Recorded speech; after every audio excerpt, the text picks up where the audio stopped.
to you the major meetings I've had and the major agreements that have been signed. And then we'll have a little time for question and answer. I will not be here tomorrow because I have to be in Delhi for PM's roundtable for the CEOs, but I'm here in the 2 days after that. So we'll have enough time for interaction. But if there's some specific queries, through Rajiv, I'll try and answer them. Well, we started yesterday with a very productive bilateral meeting with the UAE side. The UAE Minister Sultan Jaber, who's also the global CEO of ADNOC, he arrived. I think around 8:30 he landed, and we went straight as soon as he reached our meeting venue. We went into a dinner meeting, and that went on quite late. Specific areas were already in the process for further collaboration, already identified. If you recall, the President of the UAE had come to Delhi and had a long meeting with our Prime Minister, I think last week. On that occasion, a new LNG deal was signed. I think this one was between HPCL and this thing, but if you look at the HPCL's earlier deal and if you look at the IOCL's two deals in the end, we are buying now something like 4.5 million metric tons per annum of natural gas from the UAE, which is fairly big. Today, I had a very productive bilateral meeting with my Canadian counterpart, Minister Hodgson. We have also issued a statement on this ministerial dialogue. We have launched a joint India-Canada ministerial energy dialogue, and the statement, I believe, has been made available to you online. At some stage, I'd be very happy to answer questions on what all Canada can hopefully provide. You are aware of Canada's strengths in several energy sectors, apart from him saying that they have 100 years of reserves on crude. He also said they've got 4 SMRs, small modular reactors, as thing. Also, there is a lot of discussion already going on between Oil India, who's the point person for critical minerals in our system here, and the Canadian side. So it's a very different and very welcome levels of cooperation. By the way, this is my 3rd interaction in a few weeks with Canadian ministers. I had welcomed Minister Sandhu, if I remember correctly. Then I had the Premier of British Columbia, and today the Canadian minister, who was also very kindly with me in the ministerial opening panel. We've also had a second India-Arab ministerial energy dialogue today, which took place this afternoon. But I'm going to quickly run through now the agreements which have been signed. And I think many of you were, including some of the channels, outside channels whom I gave. Please give us the details. Not possible to give the details till the formal time for announcement comes. Today we have signed 2 shipbuilding contracts between ONGC and Mitsui OSK Lines Limited, Japan, as ship owners, and Messrs. Samsung Heavy Industries, South Korea, as ship builders. Now, from what I understand, you're going to get 2 ships, one in 28 and one in 29. Then BPCL and Petrobras have signed a term contract for crude oil. This is renewal of crude oil supply from between BPCL and Petrobras of Brazil for fiscal year 26-27. The term contract of 12 million barrels of Brazilian crude is valued around $780 million. This will ensure diversification of crude oil supply and also contribute to our energy security. We have also signed, IOCL has signed MOUs with ONGC, Petronet, and with ONGC, Oil India also, for the construction of CBG plants. This is a total of what, 8 or 9 plants? 13 plants, yeah. Then, in addition to that, GAIL and K-Line and JM Bakshi Marine Services have entered into a term sheet for equity in a shipping company. Now, for those of you who are not familiar with this, what this language is, term sheet for this thing, what my colleague, the ONGC chairman, says, this is actually well on the way to being a contract. It's not a MOU or a letter of intent. When you sign a term sheet, apparently it means that you've already decided and these are the numbers, etc. there. You only have to do the formal contract signing. Am I correct on this? Okay. Then Engineers India has unveiled indigenous tail gas treating technology with N-sulfy, right? That's correct, the pronunciation? N-sulf. Yeah, N-sulf, okay. Then several other things have taken place. We have launched the Naya Bharat ka Naya cylinder, a light composite cylinder, which was launched today. You would have seen it. It came out when you pressed the button. The Chief Minister of Goa was there. A launch of indigenously developed hydrogen-powered drone. This one has an endurance of 1.5 hours flying. But, you know, this is all technology under development. And what we have in mind is to use the same technology to produce longer duration endurance. Then the launch of all this, I think I will request ONGC chairman to take you around on a press tour one of these days, and so you can ask him questions on to your heart's content. We have a little time, so I'm going to open it up for questions. I don't have very much time because every meeting has been spilling over a little, and I have to go and inaugurate a jetty, and that has to be done before it's dark sisting. So we'll have about 15 minutes now, Arun.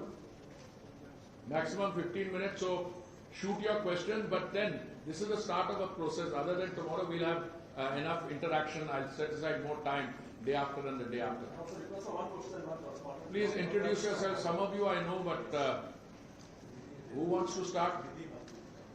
Sir, hi, sir. Nidhi Verma. Yes, sir. Madam, you have the floor. Sir, so I want to know about.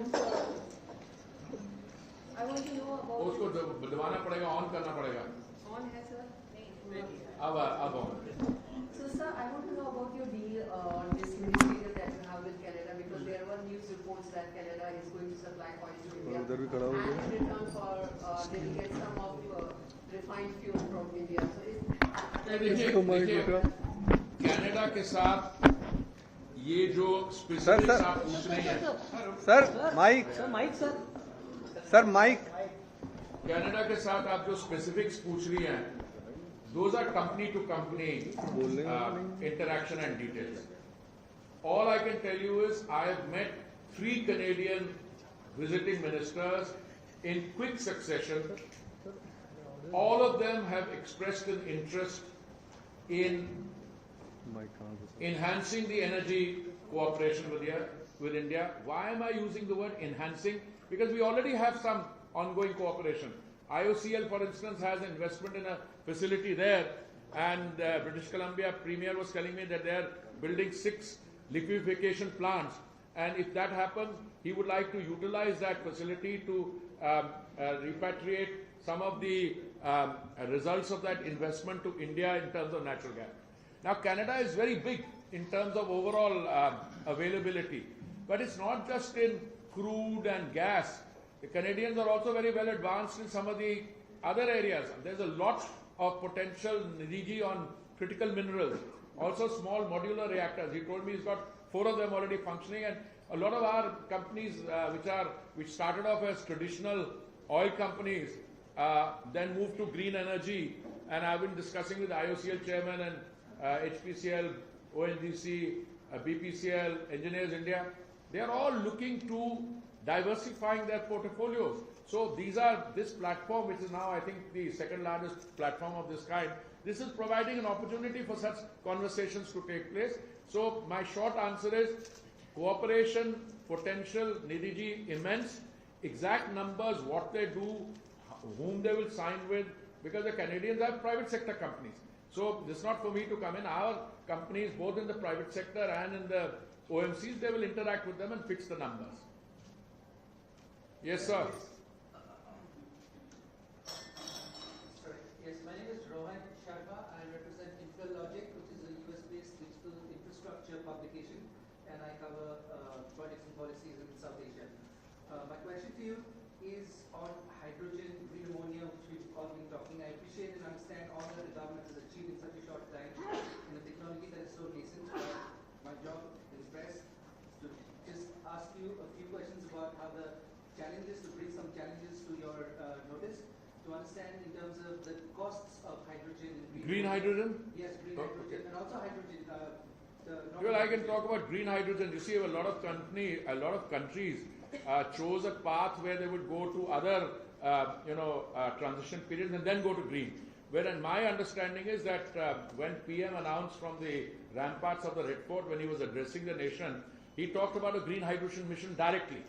And I recall there were 2-3 components to that. One is that the government's own pursuance of green hydrogen was, I think, segmented into 6 different ministries.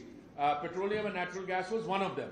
I should like to think, but since I am the petroleum and natural gas minister, that our ministry has really made remarkable progress on that. I mean, we have done 2 or 3 things. IOCL has produced a green hydrogen fuel cell bus, on which I have been visiting dignitaries around Delhi. When the Bhutan Prime Minister came, we took him. One of those buses is on display here.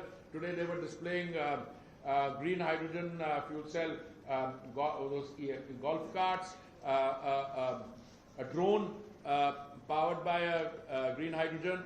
But I think the more remarkable thing is that we not only had the 6 ministries or 6 government department demarcation, we also introduced a PLI scheme, I think 19,700 crores, out of which we were able to get money for electrolyzer manufacturers, and that's been, I think, fully exhausted, the PLI scheme on the electrolyzer part.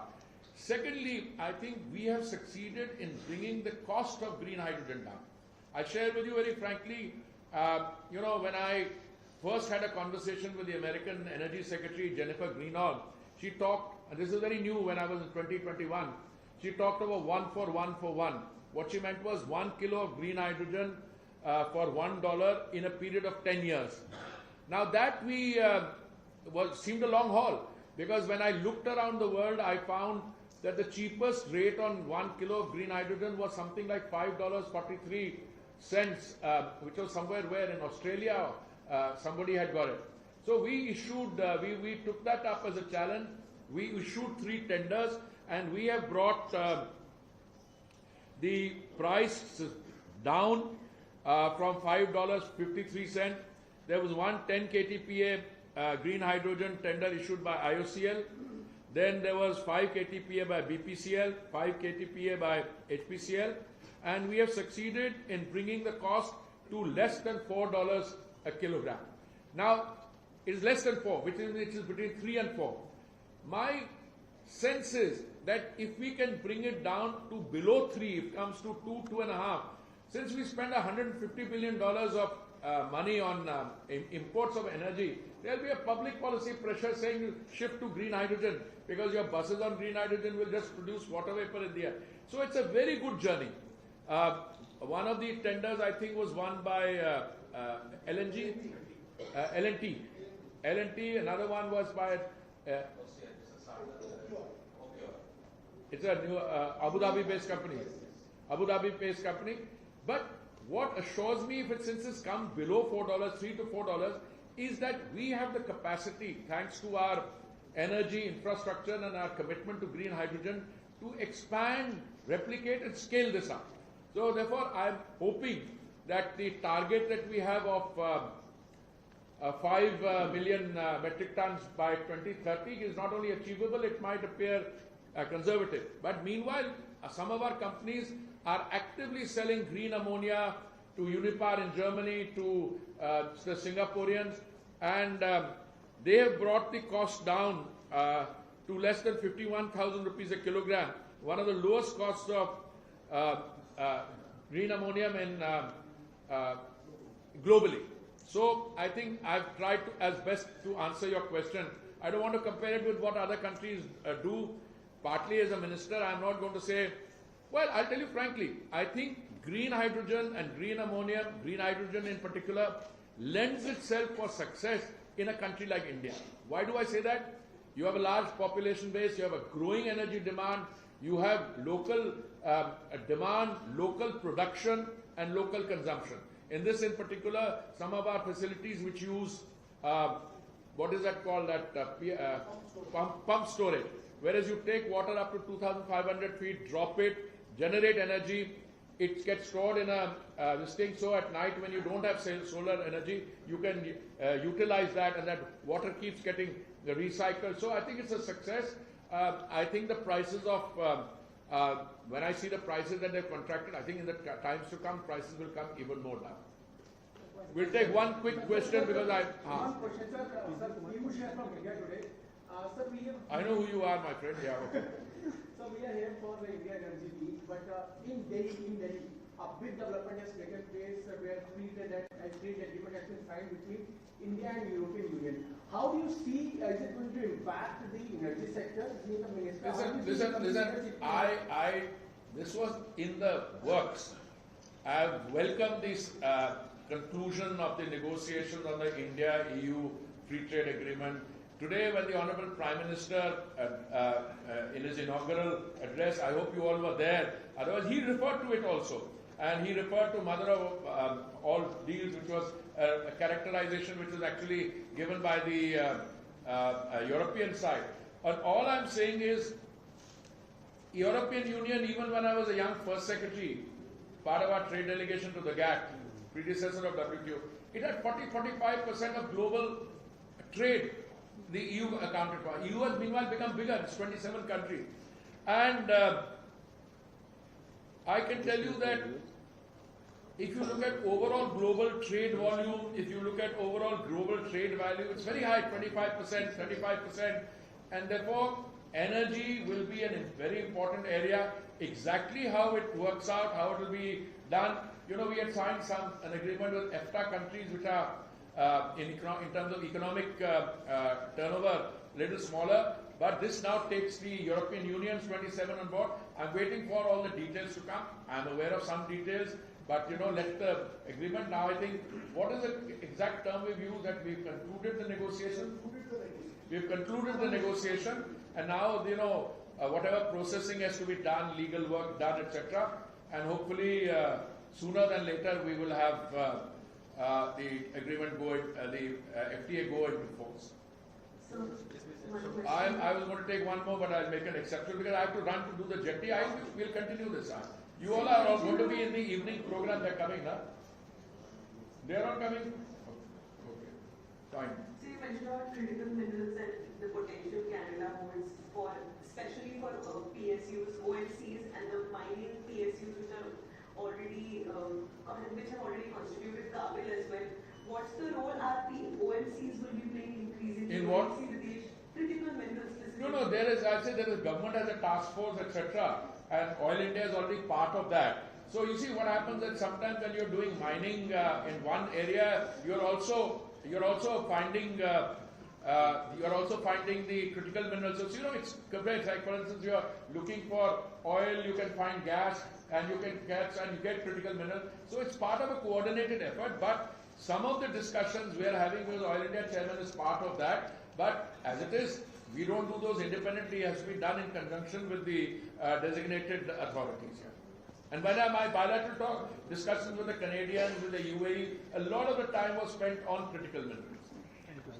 Any critical minerals in specific lithium, cobalt, we are looking at.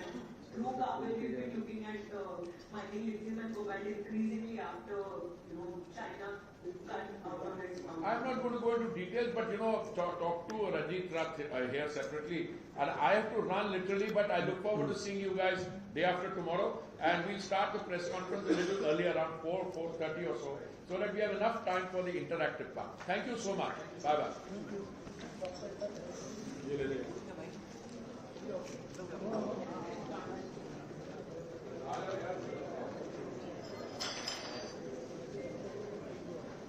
अरे अभी होगा कि नहीं होगा पूछ तो लो।